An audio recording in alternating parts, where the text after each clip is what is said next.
Good morning. चलिए area of sector पढ़ते हैं। सेक्टर मतलब ये होता है जैसे कोई भी हमने एक सर्कल बनाया और सर्कमफ्रेंस पे कोई 2 पॉइंट ले लो और सेंटर से सर्कमफ्रेंस ये इन पॉइंट्स को मिला दो, तो ये एरिया जो बाउंड होता है दैट इज कॉल्ड सेक्टर। इस सेक्टर का एरिया कैसे फाइंड करेंगे, जैसे ये है। तो सबसे पहले तुम देखेंगे जब भी हम इस तरह से सेक्टर्स बनाएंगे then there 2 sectors will be form, एक छोटा सेक्टर और एक उसके रिस्पेक्ट में बड़ा सेक्टर बन जाएगा। अब लिखें कैसे इसको, ए ओ बी लिखोगे तो ए ओ बी कोई समझेगा ये वाला, कोई वाला ये वाला। तो हम क्या करते हैं, इसमें एक पॉइंट यहाँ लगा देते हैं सर्कमफ्रेंस पे पी, यहाँ क्यू। इसको बोलेंगे ओ ए पी बी, यानी कि पी किस पर है, माइनर वाले इस वाले में, और इसको बोलेंगे ओ ए क्यू बी, ये माइनर सेक्टर है और ये मेजर सेक्टर है। ठीक है, एरिया ऑफ, तो अब हमें इस सेक्टर का एरिया निकालना है। हर सेक्टर एक एंगल बनाएगा सेंटर पर, दैट इज कॉल्ड, हमारे चैप्टर में माइनर सेक्टर का ही एरिया निकाला जाएगा। अब हाउ टू फाइंड, अब हम आपको तरकीब बता दें।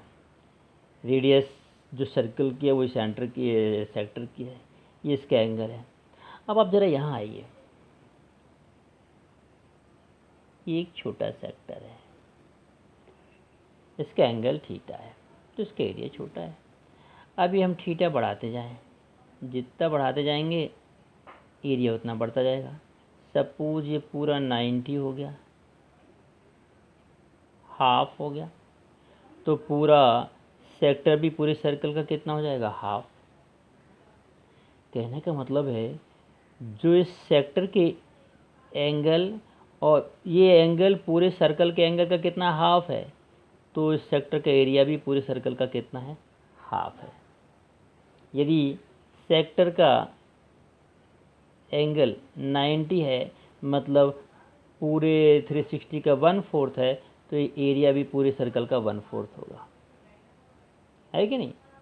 सो लाइक दिस हमने क्या ऑब्जर्व किया कि सेक्टर का एरिया और सर्कल के एरिया में वही रेशियो होगा जो सेक्टर के एंगल और सर्कल के एंगल में होगा। मीन्स सर्कल का एंगल मान लो 90, तो 90/3 1/4, तो एरिया का सेक्टर के एरिया और सर्कल के एरिया में रेशियो भी 1/4 होगा। सो फाइनली हमने क्या कंक्लूड किया, area of sector upon area of circle equals to θ/360, means area of angle of sector upon whole angle. So area of sector equals to हो गया θ/360 इंटू एरिया ऑफ सर्कल, और area of circle क्या होता है, πr²। So finally the formula is area of sector equals to θ/360 πr²। Question will be given you कि एक sector का angle 90 है, 60 है और रेडियस 10 सेंटीमीटर है, find the area of sector. तो थीटा की जगह पे एंगल रख देना, 90 60 what ever is given, are की जगह पर रेडियस रख दो।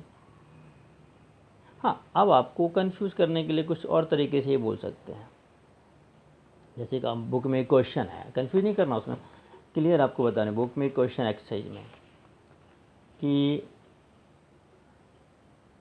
जैसे कि the length of minute hand of a clock is 14 centimetre, find the area swapped by the minute hand in 5 minute. अब देखिए वो ये कह रहे हैं एक मिनट हैंड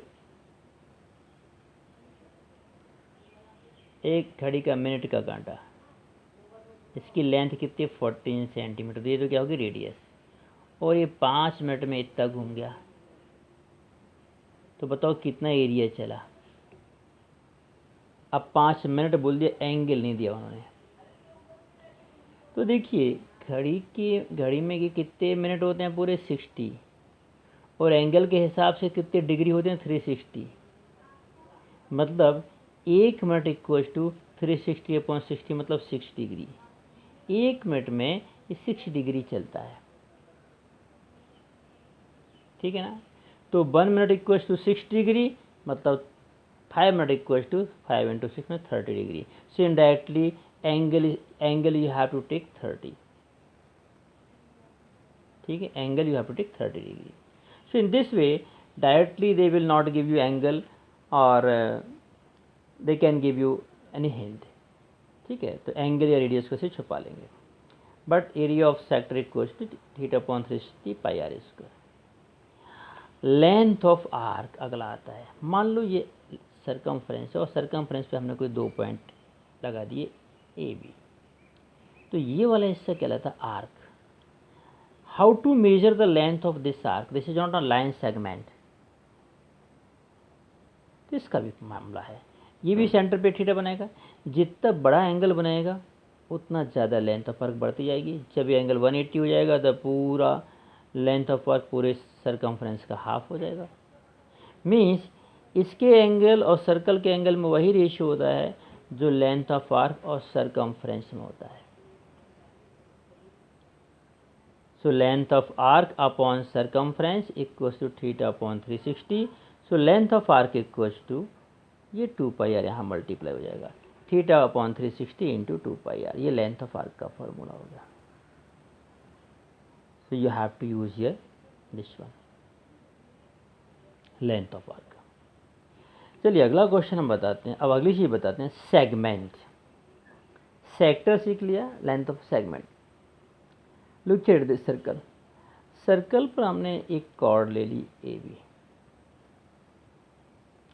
तो कॉर्ड ने सर्कल को 2 पार्ट में बांट दिया. एक ये पार्ट और ये पार्ट कहलाते हैं segment. This is minor segment and this is major segment. हम लोग माइनर सेगमेंट की ही बात किया करेंगे यहाँ पर इस चैप्टर में. तो सेगमेंट का मीनिंग समझ गए. Now you have to find area of segment. इसका एरिया कैसे निकालें? तो देखिए इसका एरिया निकालने के लिए हम क्या करेंगे, इसको सेंटर से ज्वाइन कर दो.